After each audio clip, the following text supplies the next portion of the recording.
Hi hello నమస్తే welcome to Veda Prashni YouTube channel. So day 3 in Vijayawada. మేమైతే ఇవాళ మంగళగిరిలోని పానకాల స్వామి టెంపుల్కి వెళ్తున్నాము.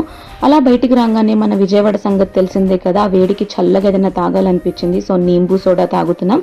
సో మా ఇద్దరు బ్రదర్స్తో కలిసి నేను వెళ్తున్నాను అనమాట. 5 o'clockకి కూడా ఈవినింగ్ సూర్యుడు చూడండి అట్లా బగబగా మండిపోతున్నాడు.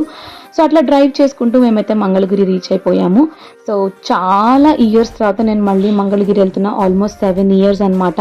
ఇప్పుడైతే గుడిని రీమోడల్ కూడా చేశారు కదా. సో పైన పానకాల స్వామి గుడి 4 o'clockకే క్లోజ్ అయిపోతుందంట. మాకు ఆ విషయం తెలియలేదు. సో ఇంకా కింద గుడిలోనే మేము దర్శనం చేసుకున్నాము.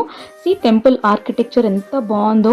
సో ఈ బ్యూటిఫుల్ స్కల్ప్చర్స్ని క్యాప్చర్ చేయడానికి ఇమీడియట్గా మేము ఫోన్ తీసి రికార్డ్ చేసాము. అట్లాగే అక్కడ అమ్మవారి దగ్గర కుంకుమ పూజ చేయించుకుని మా దర్శనం అయితే చాలా బాగా జరిగింది. మరి మంగళగిరి వచ్చిన తర్వాత మంగళగిరి శారీస్ డ్రెస్సెస్ షాపింగ్ చేయకుండా ఎలా ఉంటాము, అది పార్ట్ 2లో చూడండి. బాయ్.